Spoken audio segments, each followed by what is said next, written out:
All right, we are back.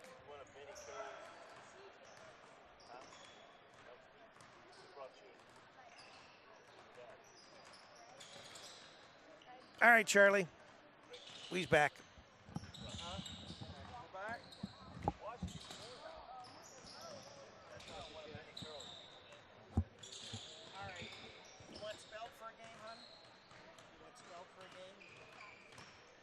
Well, we're back here. The first game is over, and it was Linda McKinley whipping up on Chaminade Julianne. Our second game will start in approximately 18 minutes, and it's going to have the Bethel Bees up against the Williamsburg Wildcats. And it's Tip City Bethel. It's not the local Bethel that you would think of like down near Cincinnati. And let me put my glasses on here and I'll give you some updates on these teams.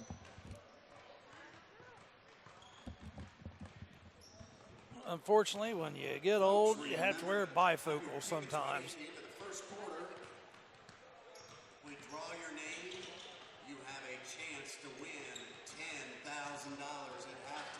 All right, well, here we go. Williamsburg, their colors are blue, red, and white. Mainly blue and white. I don't remember ever seeing any red with them, but maybe they have some red. Let's see. Their record in 16-17 was 15-8.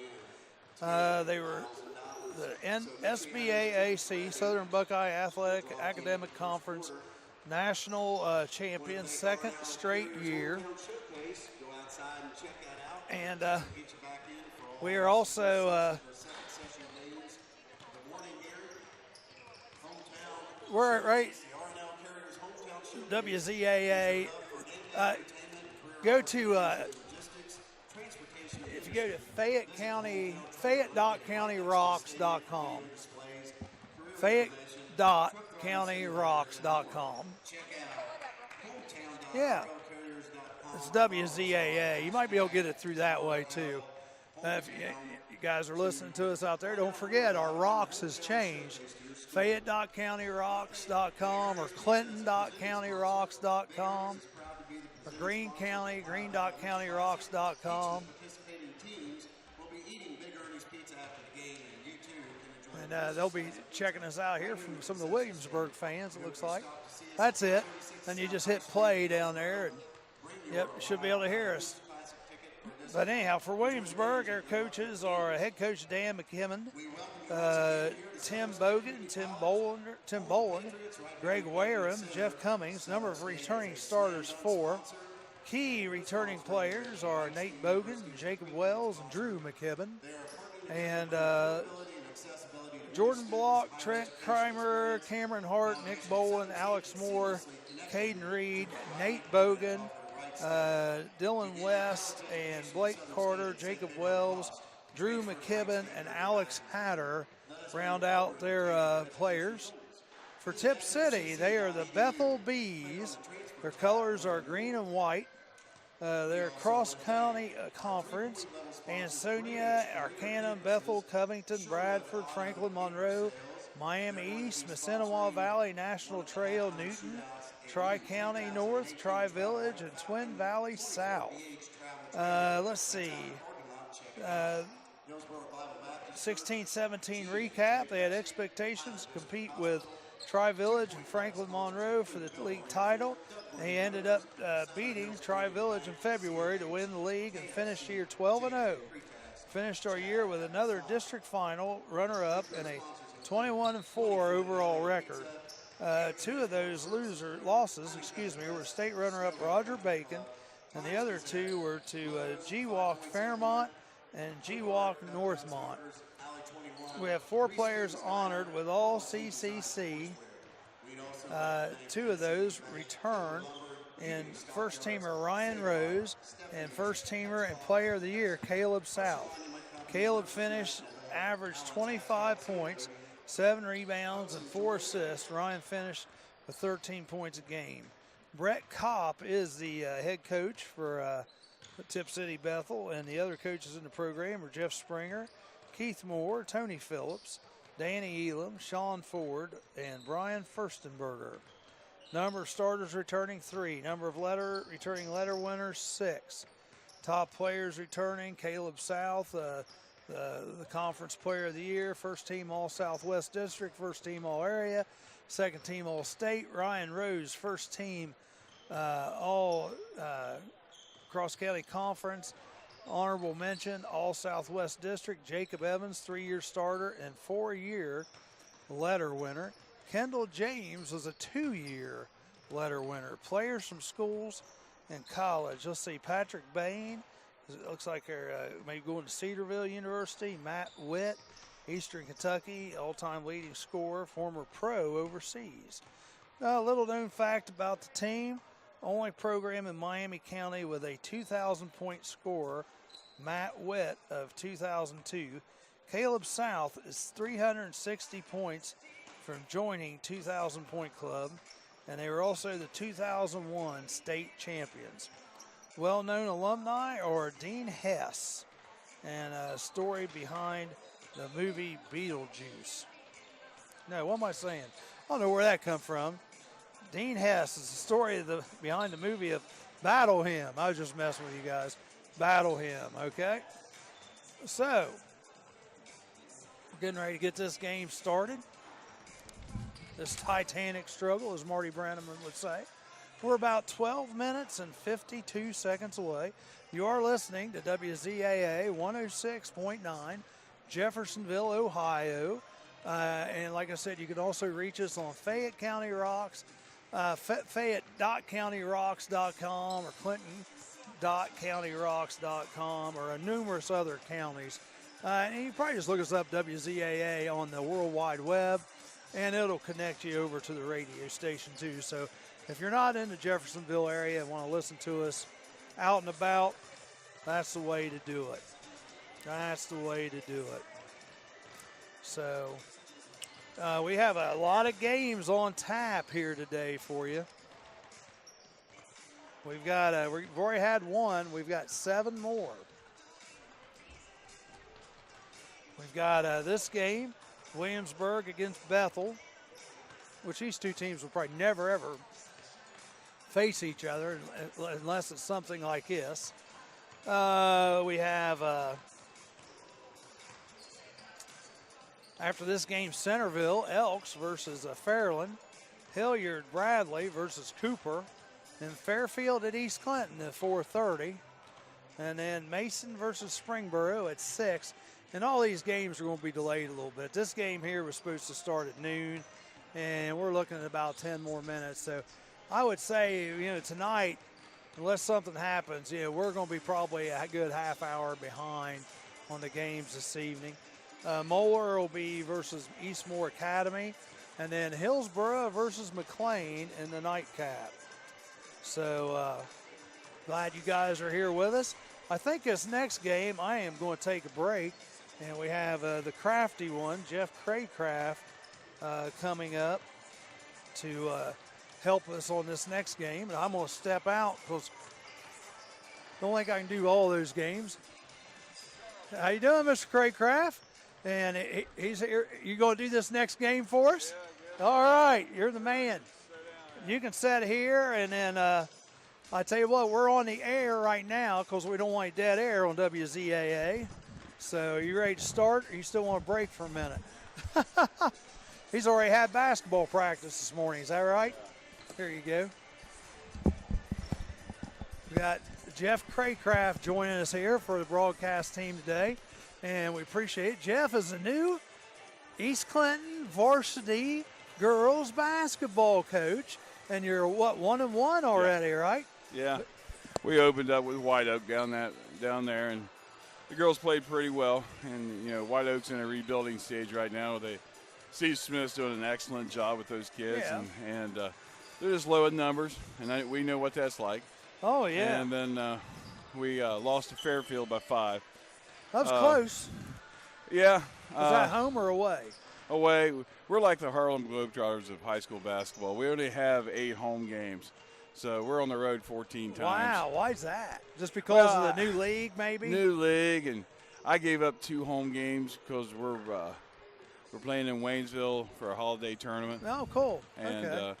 we open up with Clark Montessori, and then we'll play the winner of Miami Valley in Waynesville. And Waynesville is really loaded this year. Really? Yeah. So Gabbard does a great job over there. So it's an exciting time for the kids, and it's been a lot of eye-opening experience as being a new head coach Oh, and I this bet. stuff. You know, I bet. I was a varsity baseball coach for 10 years, but there's a lot more going on during basketball season that you're responsible for because you got all the feeder programs that you're trying to. It's a long season too. Yeah, I mean, it's extremely I tell long. the kids they have to pace themselves. Don't think it's a 100-yard sprint or something. Right. But it's a marathon, and It know is. they are. We got we got some talented juniors and seniors. We're led by Paige Lilly, who was second team All SCOL last year, and she's Cool. came out and played real well. And then we got Lacey Peterman and Kenzie Campbell at the guards, and then we have Bree Davis and Durbin inside, and so we're starting 4 juniors and a senior, Yeah. and the reserve team coached by Billy Bean. That's great. You got Billy helping you. Yeah, Billy has a ton of experience, and we're sounding boards off of each other, and then we got Neil Bond and Brian Barnes helping out and as well, and then got a couple new coaches just came on last week. They got board approved, and Who's that? Jim and Weiskup and Jason. They're father and son.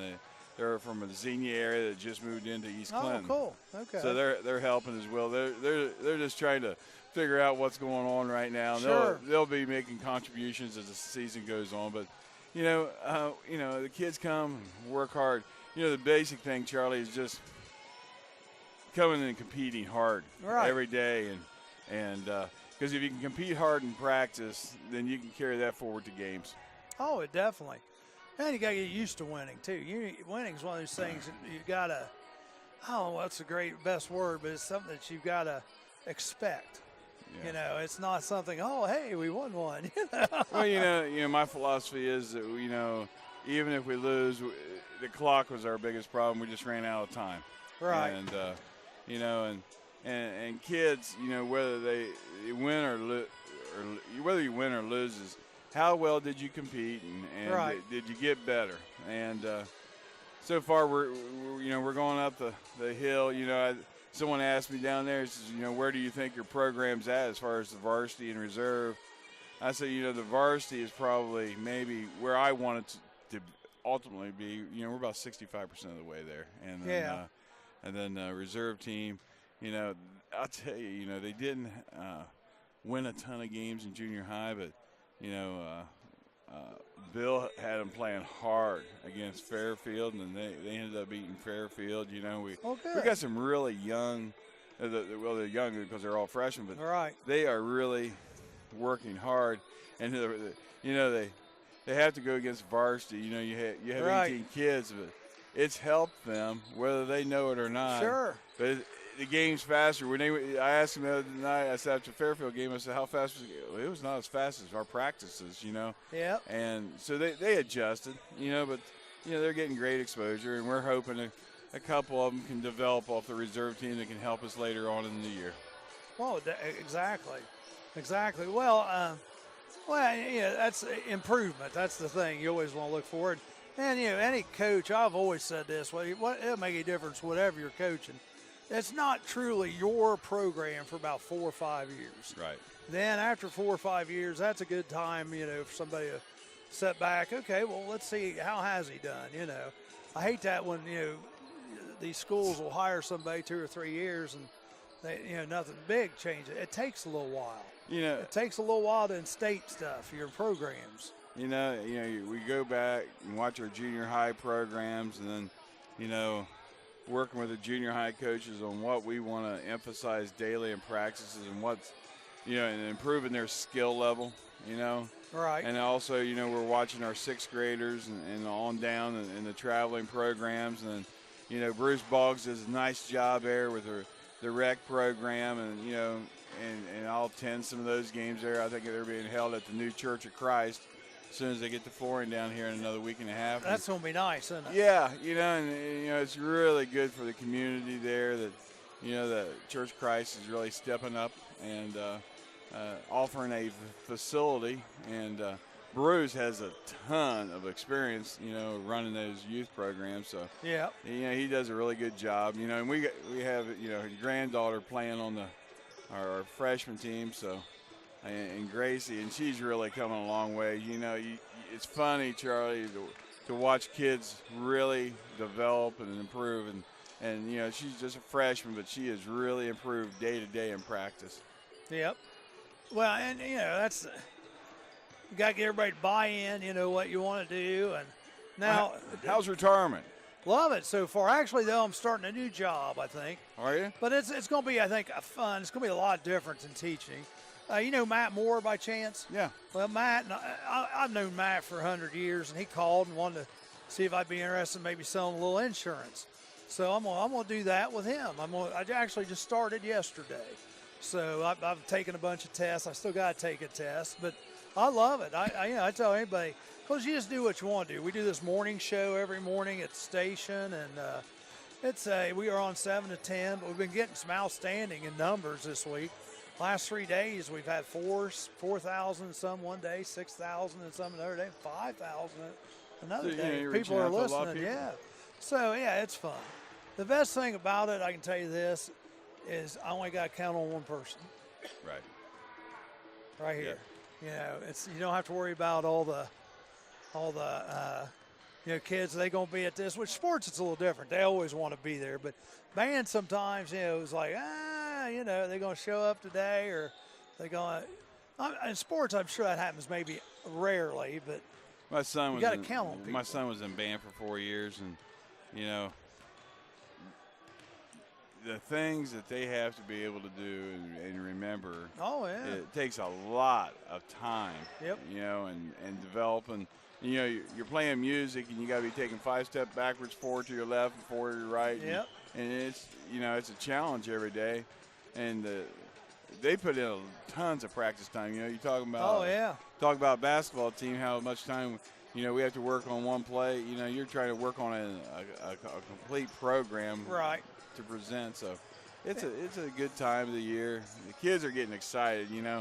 The last night, I've been around basketball probably since I've been about 5. I think my mom used to sit me in front of the TV and say, watch TV, and I watched all those Celtics and Laker games and 76ers. But last night I thought was one of the best individual performances that I've seen in this tournament, and I've seen in a long time. Oh, that was I know who you're talking about. The guy, shoot, I can't think of his name. The kid from Princeton. Yeah. And he's got kind of a crazy name. What is his name? Help me out here. But he's a 6'9". Baisley, Darius Baisley. He put on a show, didn't he? Yeah, he's. I was down there on the side watching, and he took off. And next thing I know, he's dunking a basketball. I know it. Well, I'm going to give up the headset, and Joe and Jeff are going to do this game, and I got your stuff right here.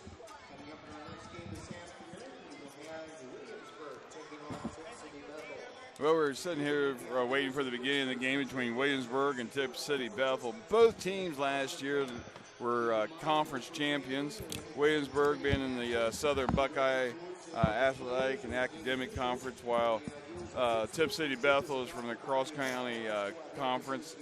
Pretty good conference. Encompasses like Anzonia and Arcanum and Bethel and some teams north of the Dayton area. And most of the time when you start the sectional tournament, one of those teams make a run through the tournament, whether it be in Division III or Division IV. Excuse me. So one thing about it, both teams having a little tough start getting out because of injuries. Tip City has a kid that's out right now. He scored over 1,600 points in his high school career.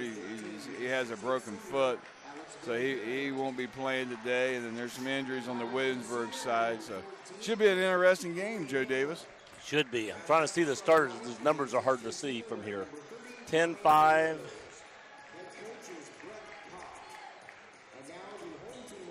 Yeah, 10, 5, 14, and 13, and 30. 30. But Williamsburg, kind of interesting seeing them since they're in our conference now. On the girls' side of it, Williamsburg they beat Bethel Tate earlier this week, and those are two of the top teams within the conference.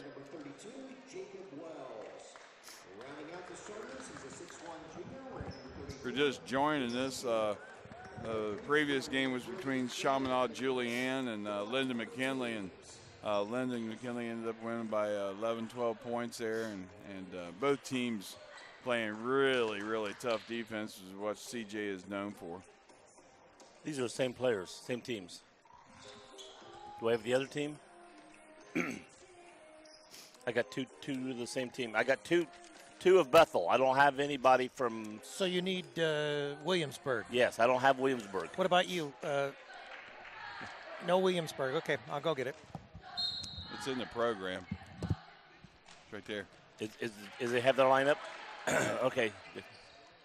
And number 23 for Williamsburg, or Bethel shoots, misses. Number 5 drives the lane, drives down, bounces the ball off of, excuse me. That was Kendall James with the ball. He was trying to Thank penetrate you. it along the baseline and got it knocked away, and it's out underneath to Bethel. Ryan Rose has the ball right now. Throws it over to Jared Evans. Jacob Evans, must be brothers, I'm guessing. Loose ball on the floor, picked up by number 23, Nate Bogan. Takes a long three off the rim. Rebounded. 34, Drew McKibben. Up, miss, goes up again, gets fouled, and misses the shot. McKibben, he stuck with it. He got the rebound off the long three. Did a nice job on the second time of showing the ball, doing a little head fake, and he's going to go to the line for 2. 7:17 to go here in the first quarter, and neither score yet. And sort of a brick foul shot there.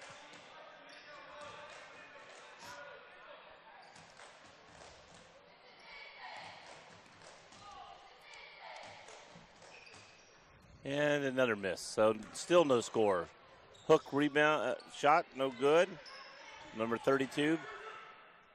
And finally, Drew McKibben puts up the rebound and gets the basket there.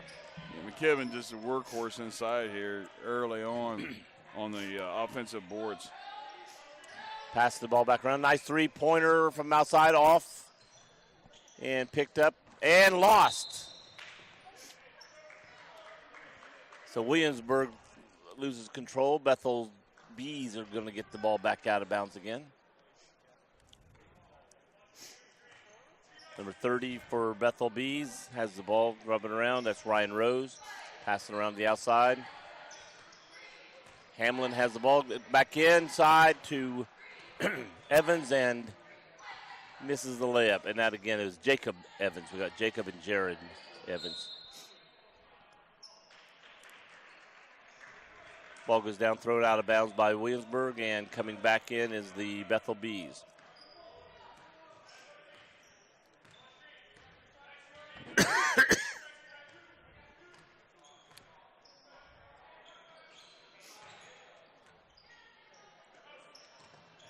Passing the ball around the outside, just passing around the outside. 30, Ryan Rose, pass it over to number 5, James. Banks a shot, 3-point shot in. Kendall James. We found it.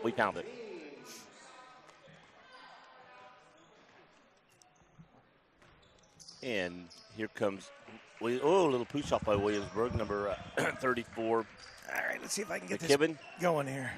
Back over to McKibben. And he turns and loses the ball. Full court pass down to Rose, or James, excuse me. And James puts it in. Kendall James. Here comes McKibben bringing the ball back down the floor for Williamsburg. Passes the ball over to Reed.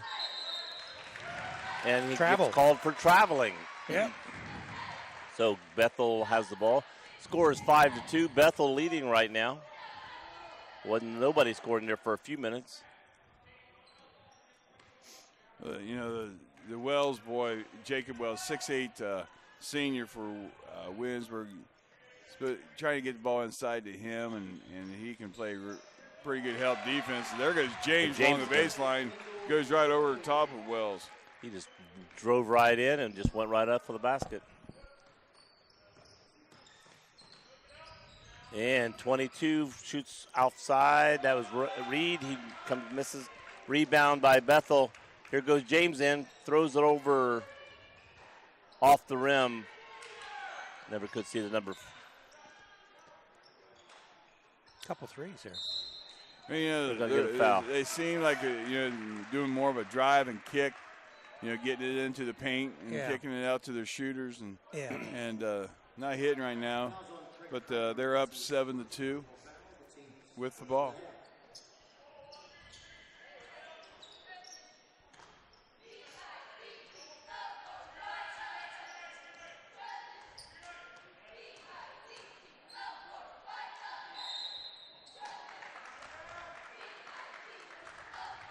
Blake Carter went up for the shot, gets fouled. Ryan Rose came off that pick at one time. They're setting 2 high picks, and they're also running some 4-round 1, and doing some down screening and moving the ball well around the perimeter. A lot of teams are doing that anymore, and you can, it's more of a one-on-one game. You can get the spacing correct, and then you can be kicking it out to the corners or to the wings, and they put up quite a few 3-point shots so far. Checking in is Nick Bolin, 6-foot freshman, so first probably game experience and a pretty big deal. Makes Southern the second State, great campus, and seems like these games have been well attended so far. They have been. Yeah.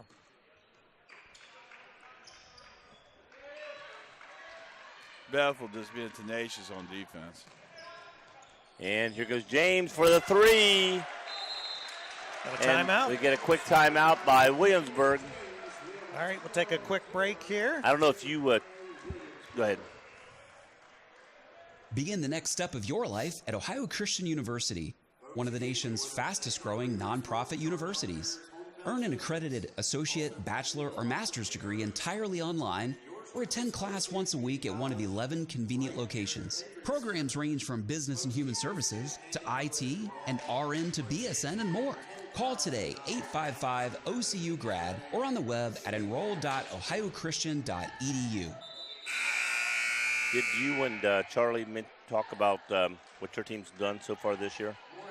My team? Yeah. Yeah, we're 1-1, and I know you won the first game. You had a nice game. Everybody did a lot of scoring there. Who did you play last game? Last game we played Fairfield. And, That's right. I knew you were playing. Gracie Shope, one of the better players down in that area. She went over. She became the all-time leading scorer. Wow. At Fairfield? Yeah. I think she was sitting at 11.99 in the first basket she made her senior year. She became the all-time. And they have a nice team. The Adams girl inside is just really, really good. And, she kept us off the boards, even though we had 31 shots in the paint, and we just wasn't able to convert. And well, I've watched your team practice, and I've seen the team, and I don't know what the other teams in your league have, but I tell you what, if you guys don't win or are at the top of that league, then there's some good teams in that league because your team's going to score and do real good this year. Well, we appreciate that. We're all getting used to each other, becoming a family, and working on our values as basketball players and students and outside of life, outside of basketball. So it's going well so far, Joe. And as you know, getting adjusted to the style I like playing. Nice inbounds play there for Williamsburg. 2 post players, 1 shot up to the elbow screen. and he rolled back in. And that was the big kid for Williamsburg that we talked about, Jacob Wells, 6'8" senior. Aldridge back, no call.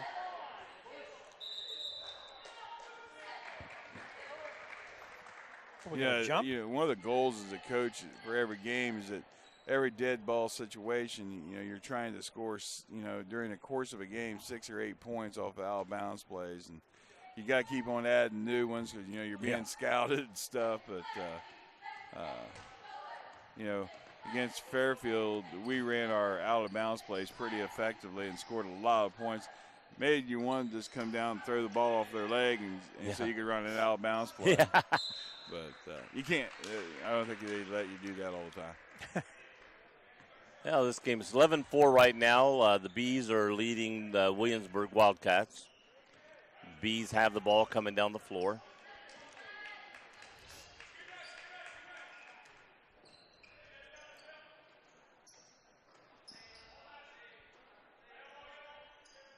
Bees passing the ball around the corner. 3-point shot from the corner by Rose.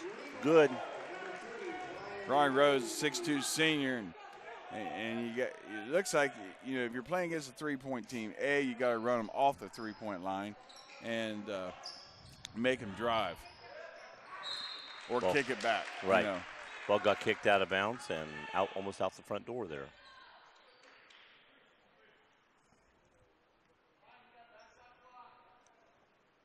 I don't see Williamsburg brought any cheerleaders today, did he? Doesn't look like it.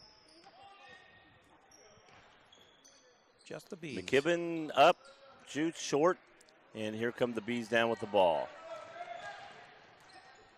Nice. Driving. Kicks it back out. Rose kicks it back out to James. Back over.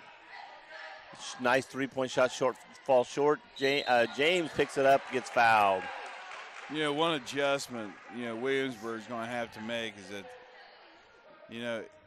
you want weak side help, but they're not getting a good enough recovery to the shooters. Yeah. So, on the strong side, you got to really emphasize to get them up against the sideline and keep them there and not let them get into the paint. Or, if they get to the nail or the paint, they're kicking it for nice, easy shots right now. And, that frustrates you as a coach that, it all boils down to one-on-one defense. James makes both free throws. 16-4. Here comes Williamsburg down with the ball. Over to the corner. Number 10, Bolin. We get foul. Get a foul as they throw it back over to Wells, the big boy. 6'8". Wow, I was going to say he looked big. I didn't realize he was that big. Nate Bogan taking the ball out of bounds. Throwing it in. Throws it into Reed. Turns around, throws it back to Bogan. Bogan drives the lane. Tries to do a little flip pass, but loses it. And goes all the way down to the other end. And the Bees make a basket by Jacob Evans. Usually if I say Evans, it's going to be Jacob Evans. There is two Evans, but he's the main player, Good base defense so far by Bethel. Long They've 3 contested points. shots, and they've done a nice job for the most part of boxing out and going after the ball.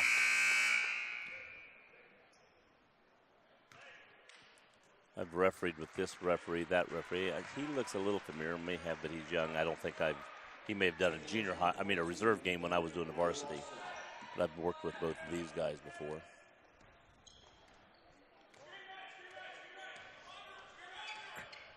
(18-4). Nice long throw, rims in and out. Basket by Rose. Comes down the floor. Going to be a foul there on Jared Evans. He was trying to hold him against the sideline, and it was end up fouling Nate Bogan, who runs the point for Williamsburg. 18-4, 1:11 to go here in the first quarter of action, and here at Southern State, the Patriots Center. We're privileged to be given Got a question fourth for you. annual Ohio Valley Hoops Classic. as a coach, do you see how this is not a normal floor like a lot of high schools? You don't have that 2-inch line. You got a big red out of bounds. You like that or don't like that? It's more of adjustment for the players than it is me, you know. And I like it. Even as a player, as a referee, I always liked it. It's clearer. Was he on it or not on it? Passing the ball around the outside. James takes a nice 3, overshoots, airballs it, and now Williamsburg's going to get the ball. Yeah, and this is a possession you really want to try to close out because you got the error going your way. So if you can have a positive, you know, make some points and get the ball to begin the second quarter, you know, you might be able to cash in between 4 and 6 points. Got into that deficit a little bit. Right. Actually, the arrow's going toward the Bethel. Bees. Oh, okay. I think, and then I may be wrong, but then it's going to the team where the team's got nothing to bench. I just looked at that. But, you know, you need to try to get 2 possessions. And now with Bethel has the ball, you know, they should be thinking now that they can get 2 possessions for one. And, you know, you got to watch that error, and if you can take advantage of it when you're in it. I agree. You know, you think like I think, and you're a coach. And so use that error, use things. And I always say if you've got the ball and they get a jump on you, get it back, it's like you lost the possession technically because later you would have had the ball. Nice step back. Step back, shot. Is that by Rose? Yes. Yeah, Ryan Rose is he's a pure player. At the end of the first quarter, score It's 21. 21. I'm going to say 21 for Bethel. Or excuse me, for Bethel Bees and 6 for the Wildcats. I was always disappointed if I didn't have 6 to 8 points myself in the end of the first quarter. So when the team has it, it's like, I don't think you're doing very good.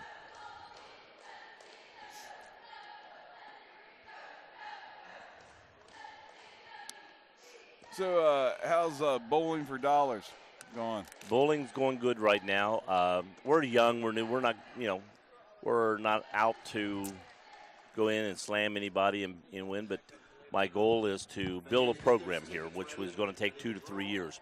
So my goal is to take bowlers that if they're bowling at 65, get them over 100. If they're bowling 105, 100, get them up to 134, 150. And if you're, and then by the end of the year, I've got some guys now that are bowling 150. They started the first practices, maybe over 100, maybe not over 100. Now they're consistently bowling 130 to 150. They're trying to get up to 170. So if they're doing that kind of improvement already, then I see some good things. And that's the thing. Teach them the game. If they make a mistake, can they turn around and look at me and go, I should have moved left. I should have moved back. Can you coach during bowling? What's that? Can you coach? Yes. I didn't know if there was... Parents can't. Parents are not allowed to talk. It's like here in basketball. Parents can yell out, tell them anything. And bowling, the parents cannot say anything to a bowler while he's bowling. I, as a coach, can. I'm allowed to go up and move. I've never been to a bowling match. Usually you don't say a whole lot during bowling. Right. Can't say it while he's bowling. But nice shot, Rose, 3-point shot. Yeah, they run a pick and roll on top, and then came back with misdirection. Rose coming off a double low screen and got his feet set and hit another 3. 24-6.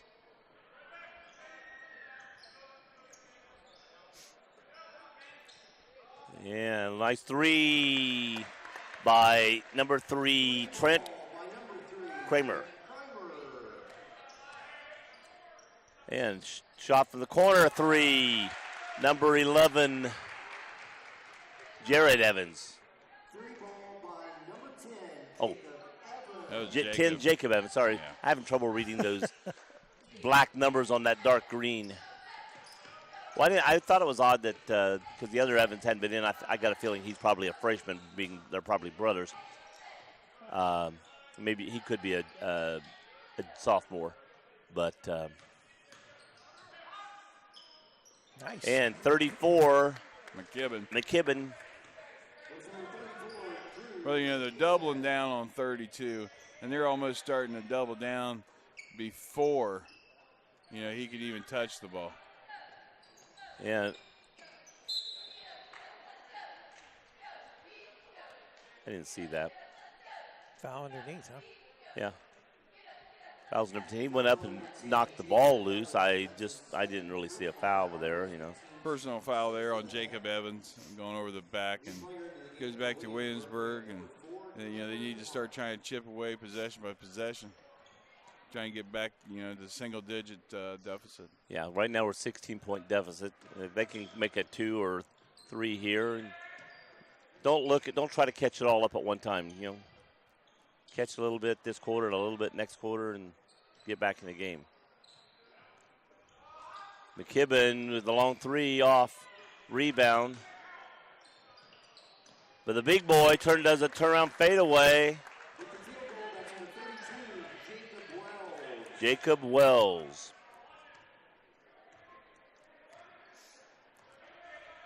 It seems like he'd be more of a force as tall as he is. Yeah, now, you know, Williamsburg shifted into a zone. Trying to stay out of foul trouble. Foul. Trying to stop. Well, they've been killing him on those screens and the 3-point. I mean, yeah. Here comes another 3 that time Trent by Kramer. Trent Kramer, and he's hit back to back and down 11. And here come the bees back. So they are slowly cutting into that deficit there a little bit. And passes back over to Evans. James almost overthrew, caught it, back to Rose. Rose dribbling in the corner, throws it over here to Evans. Evans off the rim. James has it, drives, puts it up, no good. Rose gets it, banks it in. It was Rose, wasn't it? No, that was that 10? Number 10, As Evans. Jacob Evans. He came in and received a pass. I saw the 0, and I saw. 29-16, Bethel in the lead. 13-point lead. But like I said, they're getting close to getting it underneath into single digits instead of double digits. Don't try to get it all back at one time. Just get what you can here the first half and then come back in the third quarter and get the rest. Ball passed around the corner. Throws it inside. Nice cut there from the left wing down to the right block there, and you know they're trying to play a 3-2, and you can overload it on the baseline, and they're not coming out and really putting a lot of pressure on the wings. James has the ball top of the key. Throws it over to Rose. Rose takes a long 3 and puts it in. Wow. So going the other way. Here comes the big boy, puts it in. Drop step left. Wells. Off the glass. I'd be putting him down low and getting him in the ball and say, stop me if you can. Well, they've done a nice job. Bethel, being the team, is doing a nice job. They've doubled and triple team front and back, side, you know. James shoots from the corner, off the rim. Wells gets the rebound, throws full court, passes it out to number 3, off the rim, and going to go to the Bees. Trent Kramer hit a couple there from the right wing, and nice transition. Big boy threw it out, and they kicked it over to the wing area for another 3. Now they're extending it, you know. Back to a 14-point lead right now. Pass around. James has it. He went. He traveled. He saw a big opening, you know. It looked like a 2-gap opening, so, you know, you're going. But sometimes, yeah, your eyes see it. You can't carry that football. Oh, that's a basketball. Right? That's right. That's right, basketball. He's like tough to I tell you under one like thing, a football. if he played football, I imagine he's a little tough to catch. Yeah. Very quick. Nice kick back to McKibben. McKibben off the rim. Nice rebound. Puts it back out to Bogan off. And here goes James. Oh, looks all the way down the court to Rose. And misses. Good hustle back on defense. Was that Bogan? Yeah, Nate Bogan hustled back on defense. You know, one adjustment you have to make as a team is that when you're shooting so many threes, the extension of the rebound coming off gets in the 10 to 12 foot area, and you know where you're normally trying to cover the 3 to 6 foot. Now you got to really extend your block outs, right? And you got to maybe brush them off and then go. And that's what Rose did that time. He brushed, screen or boxed out and released. Right. And McKibben loses the ball. Picked up by Rose, going down, passes over to James, goes up for the layup. 34-18, now a 16-point lead. So where we went down to 11, almost ready to break it underneath the 10. Now we're going back the other way again. McKibben from outside gets the roll, goes in. So we're back to 13. Got less than 2 minutes to go here in the second quarter of action. And we got passing around, throws it inside, and loses the ball. Picked off by number 10, Bolin. Over here to 23, Bogan. Got Bolin and Bogan. Got a whistle on the court. Must have been a foul. By Mr. Schubert. Foul's on number 20. Bogan was trying to penetrate, did a nice crossover, and got to the block. And conversely on the other end, I thought the Rose kid got fouled when he was trying. Yeah. In these games, they let you body up, and they're not going to call every touch foul. So, like I tell the girls, suck it up, Buttercup, and go on. That's it. The thing about it is the referee is probably one of the biggest controllers of the pace of the game. Right. I agree there. And, everybody thinks it's the team that's controlling it. But if you can get, 3, 4, 5, 6 possessions in a row without a whistle blowing, then you can get into a flow. But when that thing's blowing all the time. And from a referee standpoint, that's our goal. Our goal is to not blow the whistle. We'll even have little joke things amongst ourselves. You owe a candy bar, the first one that calls a foul, because we want the pace of the game to go. We want the pace of the game to go up and down. Yeah. We don't want to be the controller of it. And again, you can be. If all of a sudden it goes down, foul, come in here, foul. Here, try. You're stopping the play all the time. You are slowing the pace of the game down. Williamsburg passing the ball around. Tries to throw it in, throws it back out to number 3. Was that Kramer? Yeah. Pass it. Here goes James, passing it back down the floor. Puts it up. No foul. And James gets a push foul. Number 22. We got a technical? Yeah. Looks like it. Had a little problem. You had back-to-back plays down on here, no call. Right. And then there was a little foul. I'm not going to say it wasn't foul, but little bump fouls. He goes down the floor, and then you get a call. It's not so much as was this a foul, but like you said, if you got a couple here that's not called, then all of a sudden you get one here. Coaches take exception to that.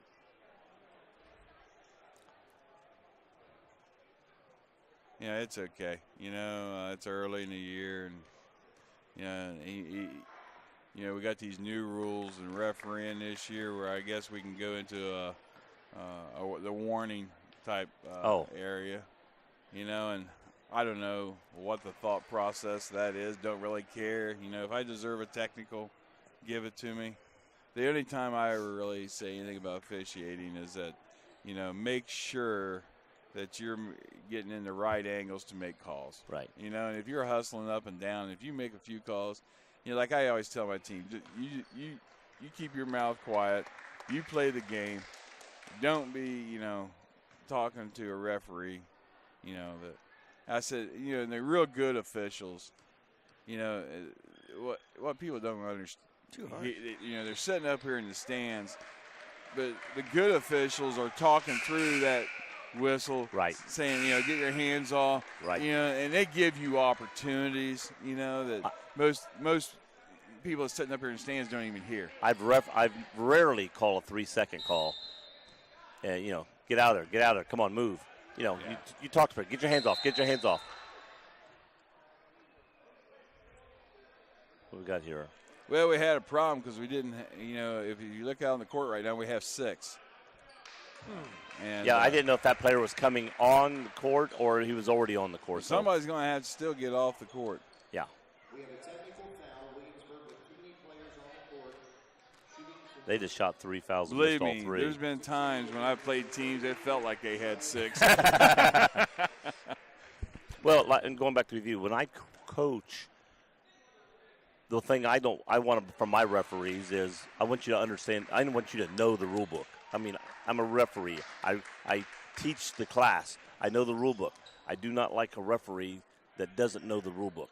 Right. But like you said, also what you said about referees. Yeah, that's another thing. Yeah, you're sitting up here watching a game. You don't hear the baseline official talking to the kids, and I think that's a really good.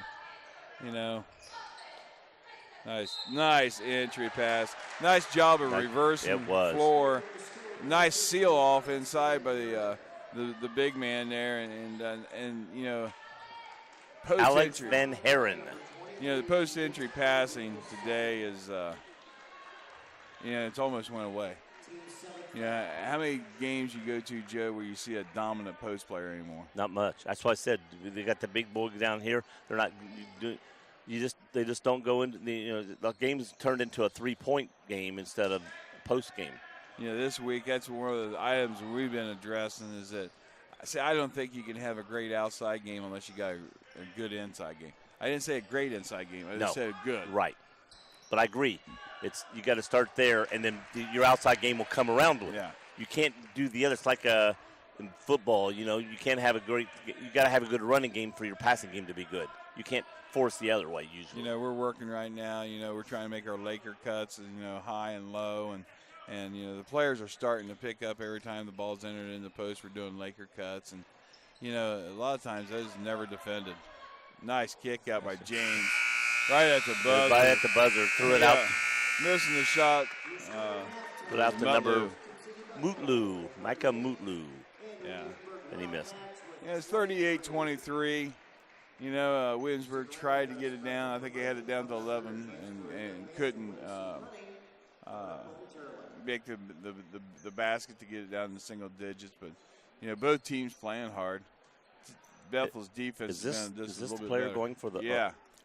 No, he's going with the team. Yeah. That's the player that's hurt. Yeah, that's what I was talking about before the game. Had over 1,600 points. Wow. He's supposed to be out maybe another 6 weeks, and then he'll be back to competition. Oh, we got a young boy out here. This is for the 10 grand, huh? Yeah. Yeah. Every person that's went out here shot is was a 75 or 80-year-old man, or they've been like 9 years old.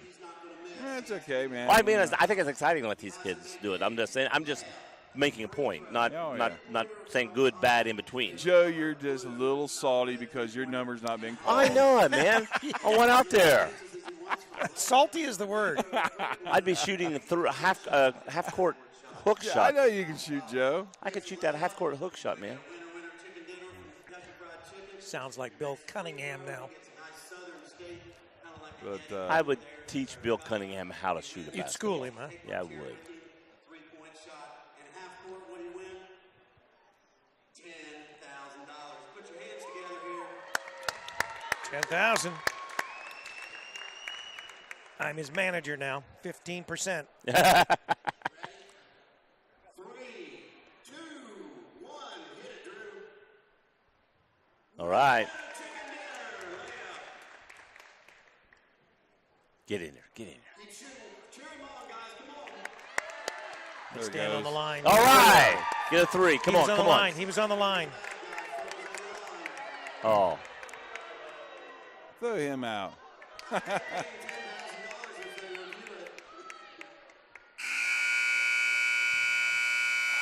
Ooh. Good job.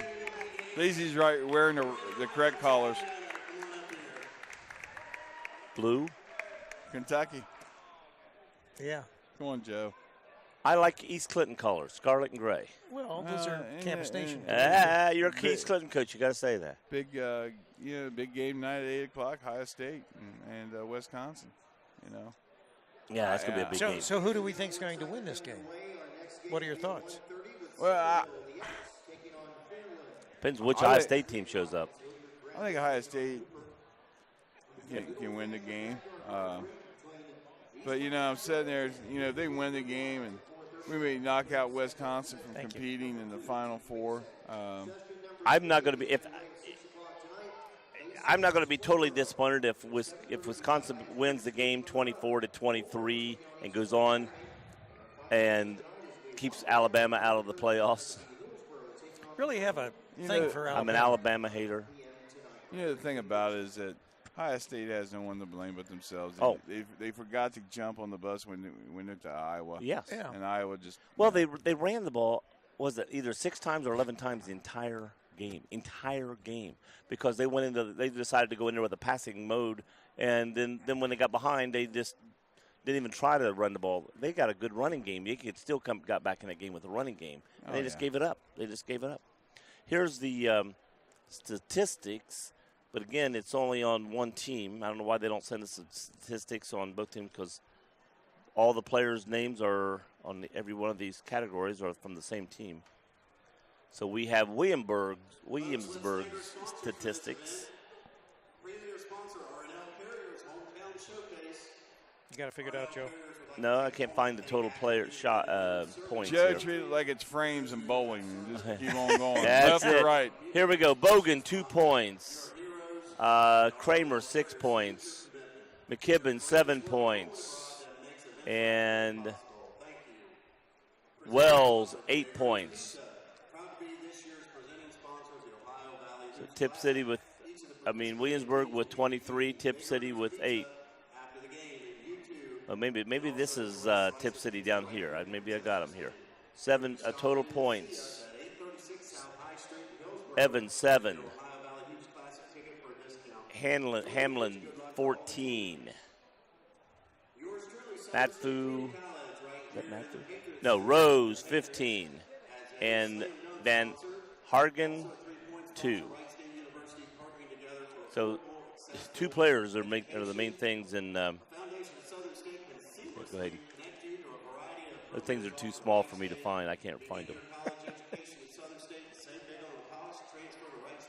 The paint attempts for Tip City, they've been in the paint 12 times. Paint. I thought you said paint. And you look at their offensive rebounds. They're at 6, which is not bad for the first half. That's 6 more opportunities you had, to shoot and stuff. You look at the differential then is that, Tip City's out rebounding them, and that's usually a clue to the game is rebounding. So, but you just got to make some adjustments. Williamsburg's already coming out. Their adjustments is keep the ball out of the paint on the drive. Right. And they got to start recovering and closing out with their hands high to the shooters. I always tell my players, we do it all the time, and it's an adjustment. Running at them does not scare them when the only thing they see is your head. But if they see your arms coming in, then they have to arch a shot or change the What's the a shot. sign? That's also a sign of a player being tired on the floor when he doesn't get his hands up. He's tired. His arms are heavy, and he's keeping them down as the game goes on. Sometimes it's a lack of focus. That too. Early in the game when you're not tired, everything you do as a coach is about repeatability. You want your shot to be the same thing, repeatability. You want to have your closeouts, repeatability, and if you can get it to where the process is being completed each time, you'll be just fine. But if you decide, okay, I'm only going to close out 7 out of 10 times, then that's a problem. And same way with rebounding. Coach Noska from Wilmington, they ran into a buzzsaw last night. Oh man. That's a real nice team from Campbell County, but Wilmington kids continued to play hard. The process, was still there. There's, maybe not as quick to do it as previous teams. And Wilmington doesn't have, a Cumberland or, someone that you can count on each night. Mansfield's a nice player. Right. Some of those kids are just now learning their roles. So that was a tough game last night for. That's what we were talking about last night. When you take Bogart out of the mix,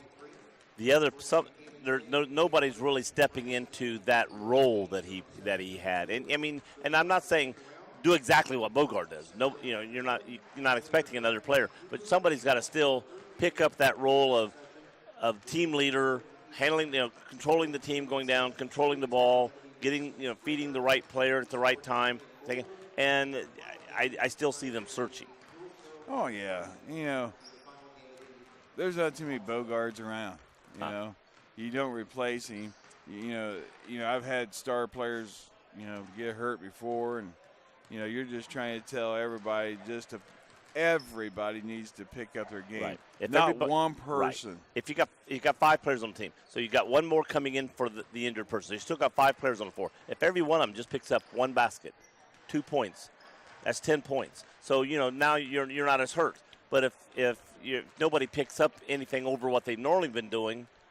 See, I don't think that's where Bogart hurts you. I think what Bogart does for you is the pressure on the ball. Oh, and defense, you're right. Yeah, he can control the game defensively as well as anybody. And you're talking about X number of points, but the pressure he puts on, the turnovers, the other players being able to steal right. and stuff. Well, I wasn't. Right. I did say it, but I was meaning when he with Bogart on the team, even on offense, his charging the basket and then forcing a player to come in, dishing it out. Oh yeah. He may only score 6 points sometimes, but yet he's put 12, 14 points on the board by forcing other players to get points. And you always have to show that to your players. One of the stats that I started believing in this when my daughter was playing, and this was when she was young, assist to turnover ratio. And a lot of people don't pay attention to that. But if you can keep that thing out of negative, or, you like to have it in the 2+ range, well, a lot of people don't understand, and a lot of players, you get in high school, you're the best players. Then you go to college. Well, if every player going in there was a 20-point average, somebody, you're not all going to be the scorers. The point guard is usually not your high scorer. Usually the point guard is the one that controls the game, is the general that passes it out to the other people and let's scores break when for he a needs station to. ID here real quick before the Got game it. starts. Here we go.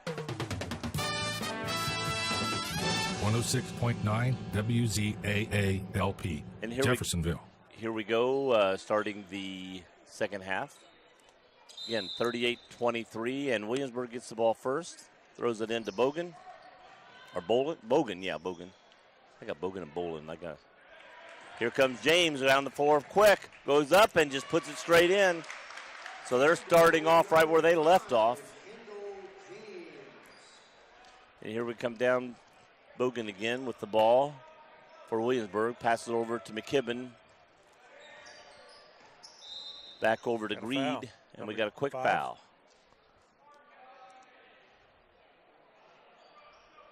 Talk about pace of the game. How's the pace of the game last night between Princeton and Xenia?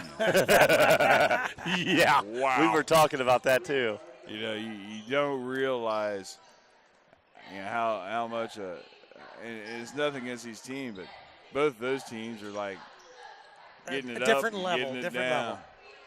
level. Princeton could make it to the state. I mean, they have everything you need. They got great guard play. They play great defense. They got a solid post game, and they are big and strong. I went and stood underneath the basket. You take it in there against Princeton, you better take it in there like a man. We were talking about that last night. I said how some of the other teams can get up and go. But I said they're still going slow compared to the two teams that we had last night. Up, threw it away. Yeah, bad pass there. And, you're basically always teaching your kids get across against that trap and then have the kid over on the other wing be one step behind you so he can, have a good passing lane. And it definitely wasn't that. No. Passing around right now. Nice drives and nice move for Bogan. Puts it in. Nice penetration along the left baseline, and he's going to have to step up here in the second half, be competitive. Pass the ball around, goes inside to the big boy, puts it in. Alex Van Haren, and he only had 2 points the first half, but I don't think he even got in till late, did he? Communication problem there, and one player is thinking about cutting back door, and the other one's thinking about you're going to be behind me after for a kickback. But Williamsburg trying to put pressure. But you look at the second line, you're putting James there, who is a great penetrator. Oh yeah. And here he goes. And he almost had it back up. Just got too much underneath the rim. Nice. Was that Rose? No, that was Bolin. There's Rose. Rose has the ball now. Shoots, backs up. Switch. He did it. Was that a fadeaway? Oh, yeah. Fadeaway 3. Fadeaway 3-point shot from the corner. 20-point lead. Oh, my gosh. And we do have a 20-point lead, 45-25. Here's Williamsburg passing around. McKibben from the outside. And here comes Rose. Nice. No, tries a long. Oh, and he does get through to James, and he puts it up. Wow. Transition. That's a 30. Hurt player down here. We got a 30-foot bounce pass and almost picked off by the other team, but James was able to keep it and put it in. So we're up to a 22-point lead. Jacob Wells, a 6'8 senior, he looked like he twisted his ankle underneath, and a trainer's looking at him. I think he'll be okay. I think once he runs, but when you get a big boy like that, it's got a lot of weight on his ankle's a little bit farther down the floor than ours, right? It still hurts the same. Well, he has more weight in that calf than I have. Joe, let's not even go there. He's it's solid. 47-25 here, third quarter of action. 5:29 to go, and Bethel playing real well right now, defensively and offensively. Got away with the travel there. He did. He's hurt himself again. He's had some problems with his wrist, and he's clutching it again. Well, it's a pretty hard foul, and he's trying to catch himself, and sometimes your hand's not in the right position, and well, he did the same thing earlier. Yeah. And I saw him holding it a couple times. Bogan goes up and misses. I tell you what, with that shot, it looked like, even though it's the opposite hand, his push on the shot, and he puts that one in. So they gain 1 point back. Here comes the Bees. James throws it inside to Van Cleef and take it away. Bogan over to McKibben. McKibben drives, and we're going to get a foul. And back cut. The old-fashioned 3. Alex Van Haren. It's McKibben to be going to the line. Nice move. Caught the ball around 15 feet. Penetrated. Threw up a prayer and had it answered, Joe. Yep. Missed the foul shooting. I thought it was 47-28. Oh, we got a ball that's being passed out outside, free ball, and one of the kids dropped it, and it rolled onto the floor. Yeah, R&L is, which, one of the main sponsors for this tournament, handing out those little green balls. I had one for a while, but I saw a little kid walk by, so I thought he needed that more than I did. I started to ask one, so I'd take it home to my grandkids. But then they would fight over it. Got to get a few of them. Nice. Nice. I've only got 2 locally right now, so one's a year old and one's 3. So I was right. It is Joe, 28. you know, it's nice, you know, being your Facebook friend and keeping up with your kids, man. It seems like you have a ton of grandkids. I do. They're all over the place. I know you're enjoying that. So. I have a ton of grandkids. You know, Kate's due Logan. here in another couple of weeks, and you're going to have another grandson. So pretty happy about that myself. Nice pull up. I'll tell you, Bethel just hits the boards. If you don't box out Bethel, it's going to be a long day. A lot of green in there on that offensive board. Here they come back down quickly. Trying to get going to bounce pass inside. And puts it in, 32. Ryan Rose can't check back in after having his ankle checked and was able to post up. Oh, boy. And James with a long 3. Boy, I tell you. He can drive the bucket. He can shoot the 3. He can hurt you in a lot of ways. And he's only a junior, and you know, if he works hard on his game, he's not very tall, very quick, understands the game. Seems like he gets in the right spot. Oh, look at that move! Nice hesitation and no call. Nice no call. Here comes Bogan back down the floor real quick. Pass it over to McKibben.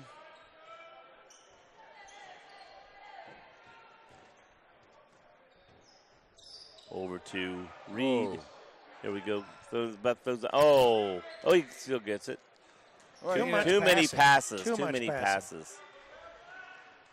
Here goes Rose, and going to get fouled by Bogan. The problem down here is that, you know, they had a double screen, and they switched, but the one guy didn't switch, so McKibben rolled right to the basket. There wasn't anybody within a county of him, and no one even noticed it. Yeah. You know, that's the reason you have to dribble and keep your eyes on the basket. And you know, I mean, he's a big boy. You can't miss him. Yeah. That's the reason I don't like switching. If one person doesn't switch, someone comes wide open. You know, we're getting ready to play C&E, and you know, we're just going through some of their plays that we are going to switch. You know, if we can't get the coverage, you know, a lot of teams are bringing back those gate plays, and if you're not paying attention, you get closed out. Then you have to decide, you know, who you're going to send. You're going to send the, you know, on the gate play, or you're going to send the one closest to the ball, the one farthest from the ball. So, you know, there's a lot of communication, and that one right there was, you know, that play's been ran since, you know, in the 80s and 90s, and it still works. It's just like pick the picker. Yep. You know, how can a play that started back in what? You probably ran pick the picker when you were playing, didn't you? Because you're a lot older than I am. Yeah, just a little. Peach baskets. Yeah. Did you play when they had, you know, every time you scored, you had to, you know, did you get the ball back or anything like that? No, I heard about that, but it wasn't me.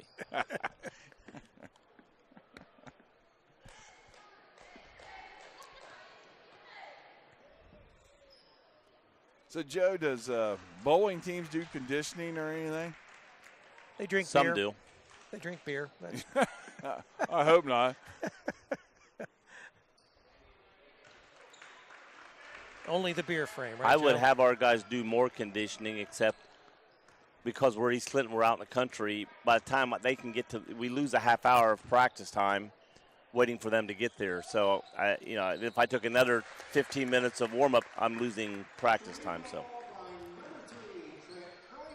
James goes up, gets blocked. He was hacked. I'll tell you, Trent Kramer just made his third 3. Nice job.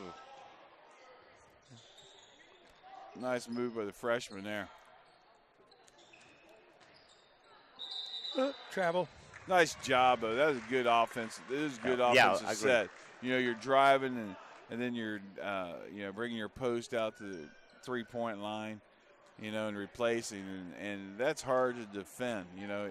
If you're drive and that's the area they're supposed to be covering. Nice job here by Williamsburg.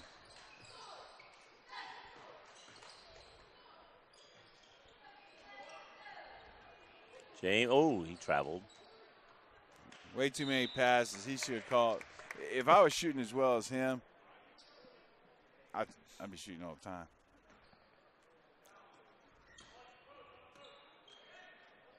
Nice entry pass. Oh, blew it.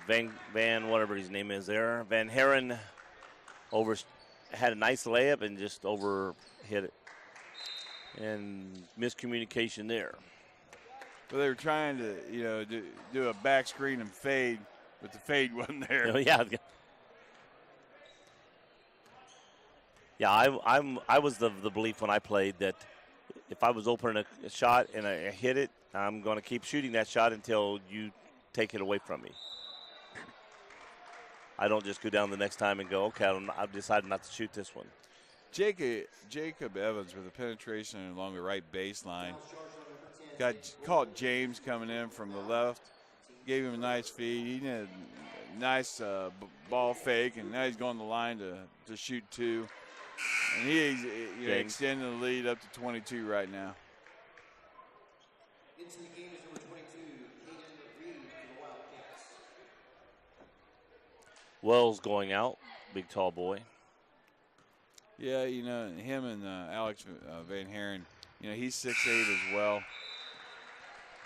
Into the game for Bethel, we have number 11. Both kids are seniors. Yep.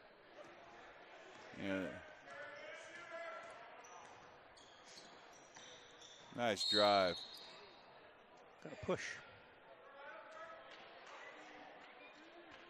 Foul to play on number 30, Ryan Rose. That's his second personal foul, the team's fourth of that half. That's what kids don't understand. The Rose kids played hard, and he thought he'd been fouled a few times going in, and just play the game. Yeah. Those referees really don't care what your explanation is. Bogan made the first free throw for Williamsburg and made the second free throw for Williamsburg. And here comes the Bees, Bethel Bees. And again, for anybody turning in, listening, this is Bethel North, and that's another three-pointer by Rose. No, by Nate Bogan. Bogan. Bogan's got a nice game. He's catching a high ball pick. Nice. Ball movement. Going to go out this way, yep. Williamsburg's going to get the ball. He was thinking about his 2-point step in, and you got to catch that ball. But, it was a nice pass, and the entry, was right there. But, things happen. Got a timeout? We'll take a break. Begin the next step of your life at Ohio Christian University, one of the nation's fastest growing nonprofit universities. Earn an accredited associate, bachelor, or master's degree entirely online, or attend class once a week at one of 11 convenient locations. Programs range from business and human services to IT and RN to BSN and more. Call today, 855-OCU-GRAD, or on the web at enroll.ohiochristian.edu. What was the score? 56-38. What are we talking about? Oh, what score is I that? didn't hear. Xavier UC. Oh, yeah. Man, 23 more days, Joe. Have you got your Christmas shopping done? No, I haven't started. What'd you get me, Joe? Like I Joe, said, am I getting the double of what I got last year? Yeah. I'm gonna get Rick the same thing as he got me for breakfast this morning. Joe, are you still pouting about that? He had to meet with me first. That's right. We were here at like 6:30. Williamsburg traveled there. Well, too Tried much. to do a pick and roll, and that's pretty close proximity of each other.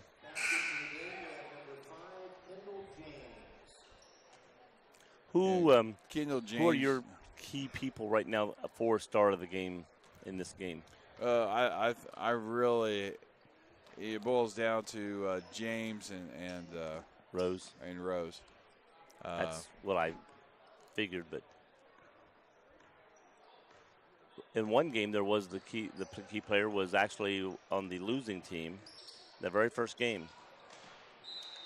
unforced errors, and that's what drive coaches nuts. But these kids are 15, 16, and 17. And just gotta be encouraging to work on catching it next time. What always gets me is when a kid's in junior high, and then he gets to be becomes a double screen. Then he goes up to high school. Then they go, you should know better. You're not in junior high anymore. Then he gets to high school. Then he gets to college.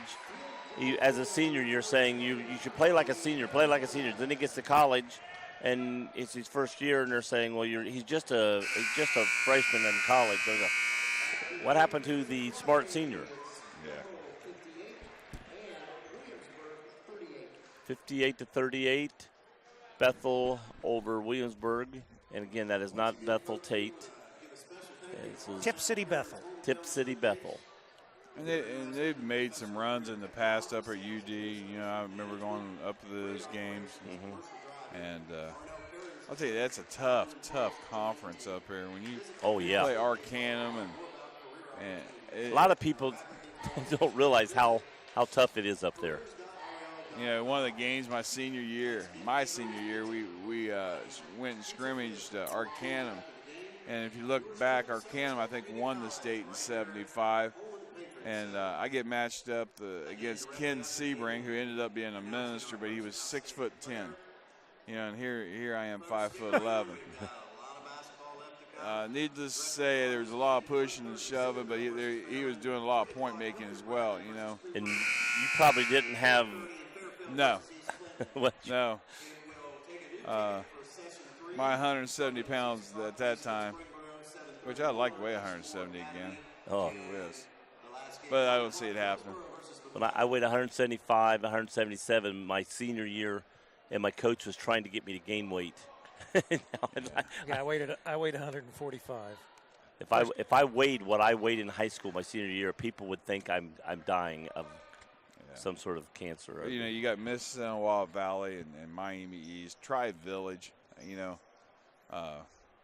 Back when I was playing, Tri-Village was really good. They had the Faulkner brothers. They were in the playoffs. They went to Wright State. So they've got a long history of really good athletes. Them and Miami East. I remember East Clinton playing Miami East a lot in the playoffs.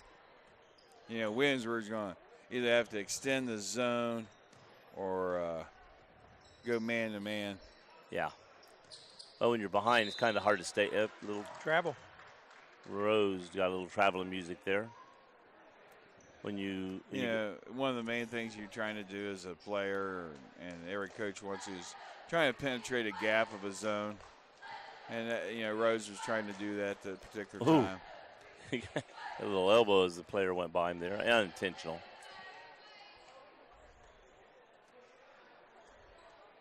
And Williamsburg passing the ball around. Double screen. Throws it back over here to Kramer. Back over to Bogan. Back in, throws it away, trying to throw it inside to Wells. Here comes James back down the floor. James and Rose backing up. Well, so inside, back out to and here goes Rose, shoots, and off the rim. And we're going to get a foul call. I thought he was just going to get a traveling call. Yeah, and I've noticed the kids here early in the season is they're exhibiting really good sportsmanship, helping each other up. Yeah, they are. It's good to see that. Yeah. Long three. That's going to go back to Bethel. It was off McKibben. Another long rebound from another long three. Jacob Evans throwing it into Rose.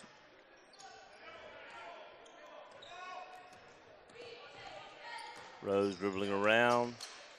Throws it out to Hamlin. Back over to James. And James hits a three from the corner. He's hot, man. Yeah, he is hot, I tell you. Here early in the season, he stroked it real well. He's 5'11" junior, and wow, plays hard on the defensive end. I think it's going to be hard to choose between them, James and Rose. And McKibben shoots a three from the corner. I mean, Rose shoots the fadeaway three-pointer from the corner, and the Larry Bird three. Yeah. I shot a fadeaway, but I don't know if I could ever shot it. I don't know if I ever would have shot a fadeaway that far out.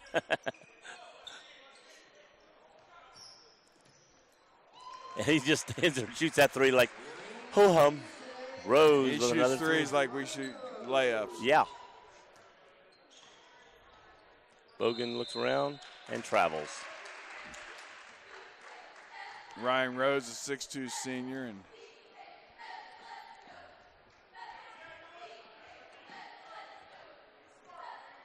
Rose is saying, pick me a star of the game because James will be back next year. Yeah. Is that Rose? Oh, he shoots that in a little long. And here comes the rebound coming down the floor. Number 22, Reed. Throws it inside. Oh, blocked. Oh, no. They're calling it blocked, yes. Jacob Wells. We'll do instant replay with David Bills down here. Who's winning? I think that ain't going to answer that question. Pretty much will seal it.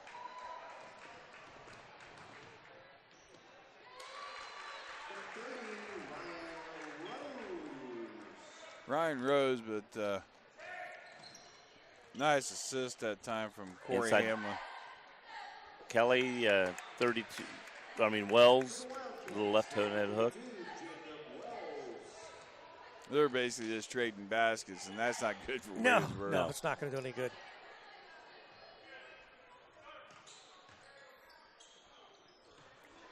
Here comes Dan Herron. Nice move that time by Van Herren. You know, when you're 6'8", you can take one step and be at the basket. Right. I said if he took one more step, he'd have been here, but as tall as he is, he got there without having to take that extra step. And he swishes in the foul shot. He's like a tall forward. You know, really, he looks more like a tall forward than a Yeah, both of these big kids, you know, they can continue to play, you know, in the college level. I think, you know, D3, maybe a small D2. Right. But, you know, big people learn at different rates. Right. You know, and you got to be able to evaluate how big the window is. And, Bogan in and out, long three. You know, 13's, you know, he what would he do with another 30 pounds on him, another 40?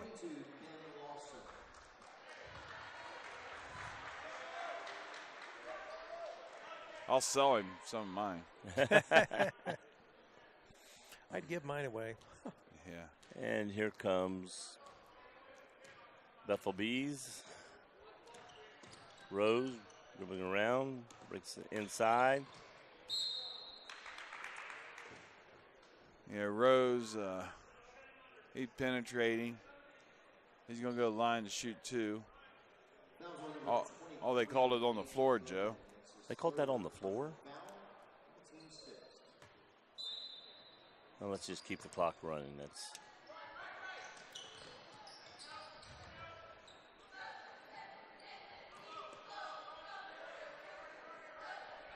Rose has the ball back outside.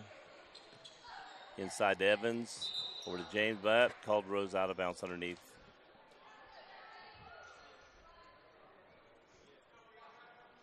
$67-43. Here comes Reed down the floor, throwing it over to Bogan. Bogan dribbling down the floor. Passing around. Over to Kramer. Back over to Reed. Back over to Kramer. And, into Boland. But Boland, he got big miscommunication there. Right, you know, when you're setting that side pick and roll, or even out in front, if your point guard can get two large steps off of the screen, gives you a bigger gap, gives you better passing angle, and you know, everybody's not going to run a pick and roll like Stockton and Malone. Right.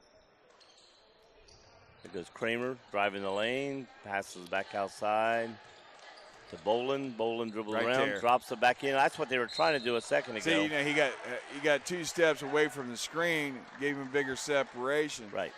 So, but you know, the kid's a freshman, so.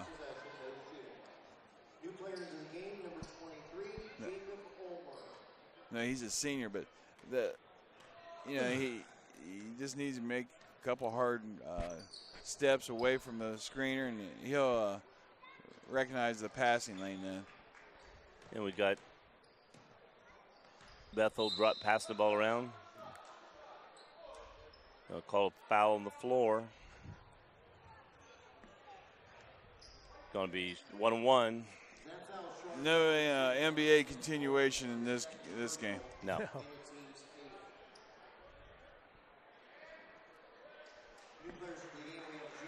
So you got any grandkids playing basketball this winter? No.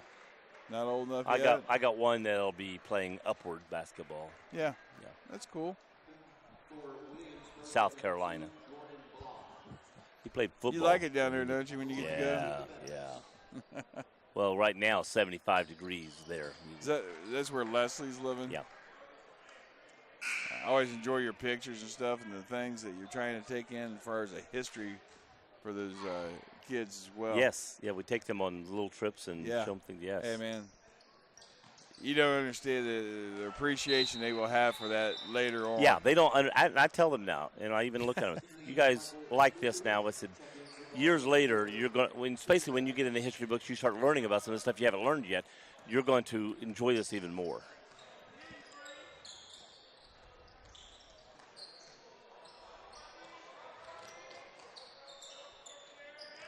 And Williamsburg and tried to drop it in, and player wasn't ready for it. Here it comes. We've got a lot of new faces. We've got a nice little drive. Puts it in. Number 20, Michael Mutu. He was in earlier, but not a lot.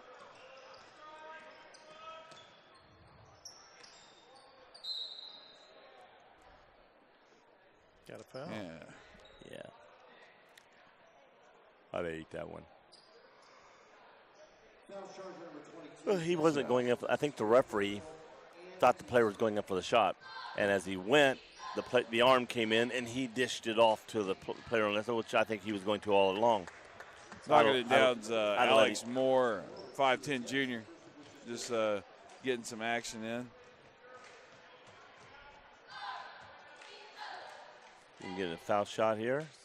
Nice backward roll on the foul shot, but off the front of the rim. Nick Smith now running the point for Bethel, getting checked in. He's a 5'8" sophomore guard. He's going to be going the line. See if he can get his. That's if I knew I wasn't going to score, I'd always foul someone. So they had to put my name in the box score. Jeff. That's right. And I used to tease people about that all the time. It's like, I tell you, got no school baskets, but got that one foul, so you got your name in the paper.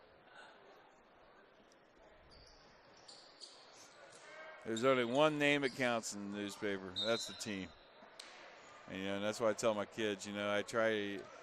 I like to talk to you about you individually, but I enjoy more about the team. Well, I'll tell you what.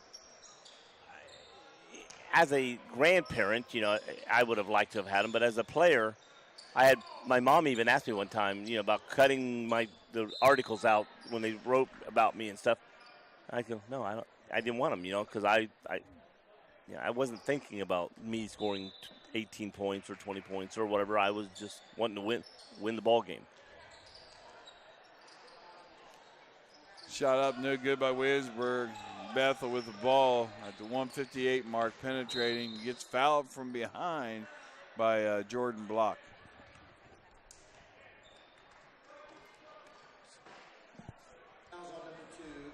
Number 27-point game right now.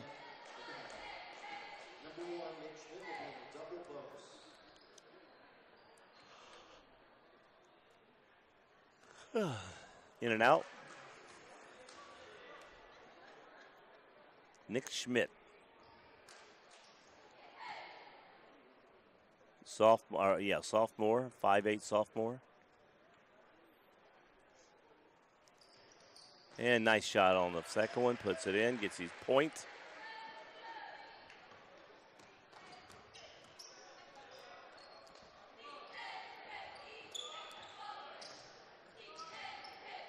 Passing around, dribbling around. Number 2, swish, three-pointer by Jordan Block. He's a 5'10" senior. Ball blocked. Ball loose. Throws it up and throws it away. It's going to stay with Bethel Bees. We got 1:25 left in the game.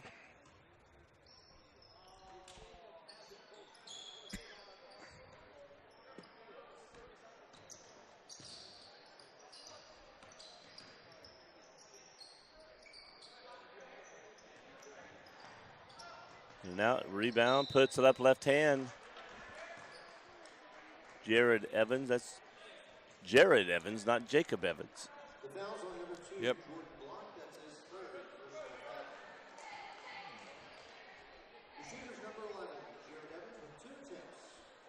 He's a junior, but he hasn't been in very much for it. Yeah, you know, you got some really good talented. I mean, you're playing behind a 6'8" senior, and he knocks down both of them, extending the lead.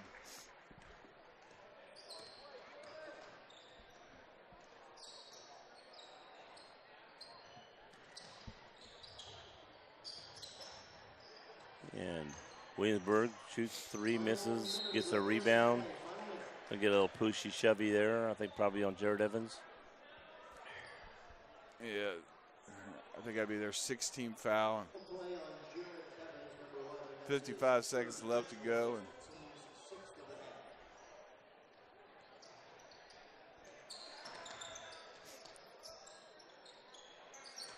Oh, air ball.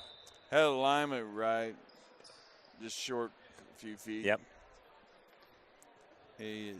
Blocker hit the previous 3. So in the crosstown shootout. Shoot off? Shoot off. Xavier over Cincinnati, 66-45. Wow. 10:38 in the second. Surprise. I'd say Xavier's been playing some really good basketball, and they've played some tough competition. Yep. UC is going to be pretty good, though. They play defense and must not be shooting the ball well today, but Xavier defends so well.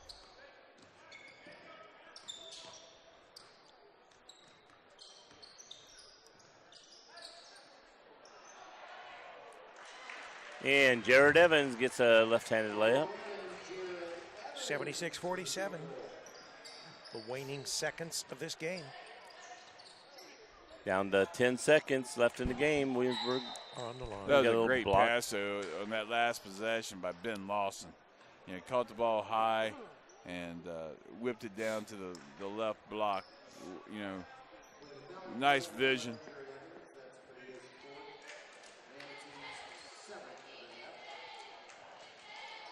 Blake Carter makes the first shot.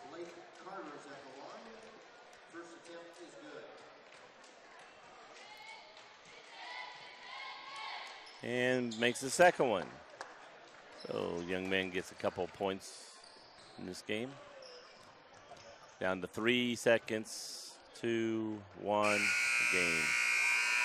Final score, Bethel B 76 and Williamsburg Wildcats 49. And we'll be back in a few minutes. We have one more game. We have the star of the game, or most outstanding player of the game, coming up. Right, we'll do that. Anyway, in the meantime, let's do a quick commercial. Begin the next step of your life at Ohio Christian University, one of the nation's fastest growing nonprofit universities.